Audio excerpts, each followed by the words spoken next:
बीमारी को सांस पे लगाया? नहीं वो तो कहीं नहीं लगेगा। लगेगा, कहीं नहीं लगता। अच्छा उसका तो नाम है चंचल, अच्छा भ्रमण पे रहेगा ही। अरे धंधा ही जिसका बहने का, जैसे पानी को रोकोगे थोड़ा सा ब्रेक होगा फिर बह जाएगा। आग का लक्षण क्या है? ऊपर भागना। तो बाघ कहाँ जाती? ऊपर, रुकेगी नहीं, ऐसे माइंड घूमेगा।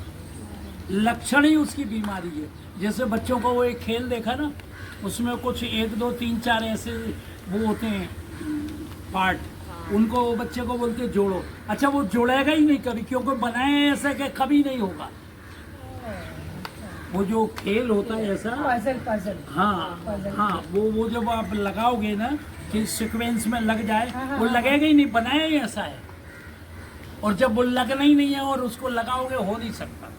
इसलिए ये सब कोई ना कोई कहीं ना कहीं दुकानदारी चलती है, कोई ना कोई काम पे लोगों को लगा के रखते हैं। अच्छा आदमी बोलते हैं यार मैं तो बहुत पापी हूँ, मैं तो बहुत थर्ड क्लास का हूँ, मेरा मन तो बहुत काम वासना में जा रहा है, मेरा मन तो इसमें जा रहा है उसमें जा रहा है, और वो आदमी अपने आप को गिल्टी महसूस करता है। तो गिल्टी में और मन को पावर मिलता है कि भाई लगूंगा ही।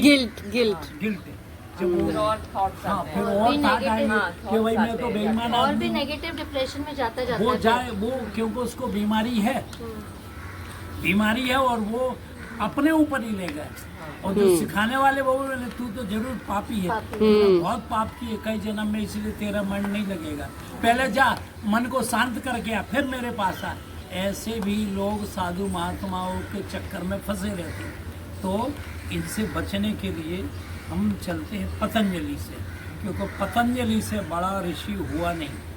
जितना विज्ञान है और जो भी लोग अगर योग के बारे में अच्छा तुम्हें लग रहा तो समझ लेना पतंजलि का चुराया हुआ माल है। पतंजलि जैसा ईमानदार मैंने व्यक्ति नहीं देखता। वो क्या बोलता पहले सूक्त में, अथ योगानुशासनम, कहता है कि अब हम योग के अनुशासन की बात करेंगे। इसका मतलब कितना बड़ा फिलासफर होगा। कहता है जो पहले के ऋषि मुनि योगी हुए हैं, मैं उनकी बातों को इकट्ठा कर रहा हूँ, मेरा अपना ओपिनियन नहीं है, मैं कलेक्शन करता हूँ, इसलिए उनके पीछे चल रहा हूँ।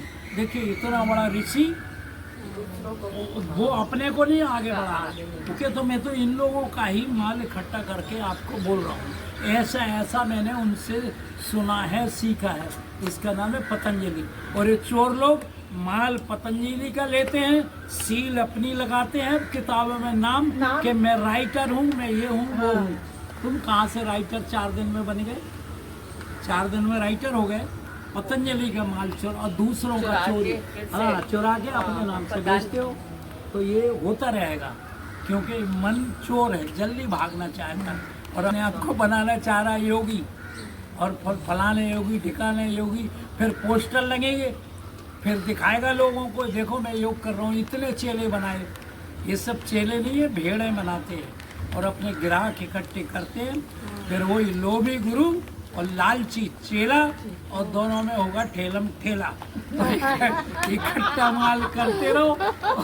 और वो क्लाइंट होते हैं भाई, बाकायदा क्लाइंट है, और उनको जो अच्छा बुराई कोई ही नहीं करेंगी, क्योंकि वो देखो तुम्हारे ग्राहक तुम संभालो, तुम संभालो, सब अपनी अपनी दुकान चलती है और ये चलती ही रहेगी, क्योंकि दुकानदारों की कमी नहीं।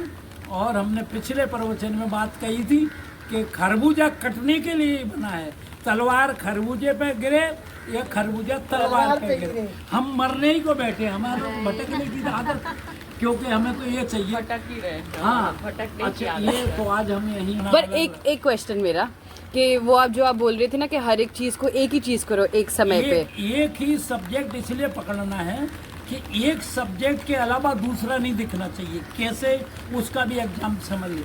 जैसे एक लड़की गांव में मटके के ऊपर मटका रखती है और घूमती है, लेकिन चल रही है, हाथ है, बातचीत कर रही, लेकिन कहाँ है उसका ध्यान? मटके पे। ऐसे जब एक माँ होती है, रोटी भी बना रही, झाड़ू भी, लेकिन उसका बच्चा कहाँ तक दौड़ के जा रहा है, खेल रहा है, ध्यान बच्चे पर है, अलग नहीं है। वो ध्यान ऐसे एक जगह लगता है, दूसरी जगह वहीं रहेगा, वो भले ही रोटी बनाए कुछ करे। ऐसे एक पॉइंट पर ही हमें सीधा का सीधा ध्यान रखना पड़ेगा। जब हम एक जगह ध्यान रखते हैं तो ही हमारा काम होता है। इसके लिए एक ही पॉइंट पे टिकना है। तो जैसे अगर हम खाना बना रहे हैं तो हमने वो सिर्फ खाने पे ध्यान देना या हमने अपना खाने ध्यान से नहीं, जिस चीज पर हमारा काम दिन भर करना पड़ेंगे, क्योंकि काम तो करते ही रहेंगे, काम करके भागना नहीं है। कि नागार्जुन की जो कहानी सुनाई थी कि उसने बोला गुरुजी मेरा ध्यान नहीं लगता, तो कह ले तेरा कहाँ लगता? कह रहा मेरा ध्यान भैंस में लगता है। तो उसने बोला चल भैंस पे ही ध्यान लगा, दूसरी जगह ध्यान मत ले जा। तो वो भैंस के ऊपर ही उसने ध्यान लगाया। कैसे लगाया? एक गुफा के अंदर बैठ गया और इतना वो डूबा उसमें, इतना डूबा कि 3 दिन बाद गुरुजी आए जब, उन्होंने बोला किधर है रे? कहले अब मैं गुफा के अंदर हूँ। कहले बाहर निकल। कहले मेरे को सींग अड़ रहे हैं, मैं निकल नहीं आ रहा हूँ। मतलब वो ऐसा भैंस ही बन गया। ऐसे हम इतने डूबे, जैसे मैं अक्सर बोलता हूँ, तू मुझ में समा जा इस तरह कोई कह ना सके तू और है और मैं और हूँ।